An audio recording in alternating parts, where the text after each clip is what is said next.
ഇനി വൈകേണ്ട, ഇന്ന് തന്നെ നിങ്ങളുടെ വീടിനായി സിസോ സന്ദർശിക്കൂ. സിസോ, മേക്ക് ലൈഫ് സിമ്പിൾ. കോട്ടയ്ക്കൽ മുനിസിപ്പാലിറ്റിയിലെ 18-ാം വാർഡിൽ വാർഷിക പദ്ധതിയിൽ ഉൾപ്പെടുത്തിയുള്ള വികസന പ്രവർത്തനങ്ങൾ ആരംഭിച്ചു. പ്രവർത്തനങ്ങളുടെ ഉദ്ഘാടനം മുനിസിപ്പൽ ചെയർപേഴ്സൺ ഡോക്ടർ അനീഷ നിർവഹിച്ചു. കോട്ടയ്ക്കൽ മുനിസിപ്പാലിറ്റിയിലെ 18-ാം വാർഡ് ഇന്ത്യൻ ന്യൂരിൽ കല്ലുപാലം ചിറ നവീകരണം, Alumkund road concrete, Cherupuram Pallipparamb road concrete, Thachalam Palliyali Kadavandi Kulamb പാലം പുനരുദ്ധാരണം തുടങ്ങിയ വികസന പ്രവർത്തനങ്ങൾ വാർഷിക പദ്ധതിയിൽ ഉൾപ്പെടുത്തി ആരംഭിച്ചു.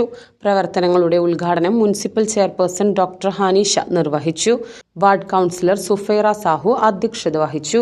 Standing committee chairman PT Abdu, C Moideenkutty എന്നിവരോടൊപ്പം പ്രദേശവാസികളായ MP Firoz, Shahul, KV Sharif, KV സലാം, KV Muhammad, Paramban Mustafa, PP Yusuf, V Hameed, MP Muhammad തുടങ്ങിയവരും ജൂനിയർ ക്ലബ് അംഗങ്ങളും ചടങ്ങിൽ പങ്കെടുത്തു. പ്രദേശവാസികളുടെ ഗതാഗത സൗകര്യം മെച്ചപ്പെടുത്തുകയും അടിസ്ഥാന സൗകര്യങ്ങൾ ശക്തിപ്പെടുത്തുകയും ചെയ്യുന്നതിനായാണ് പദ്ധതികൾ നടപ്പാക്കുന്നത്.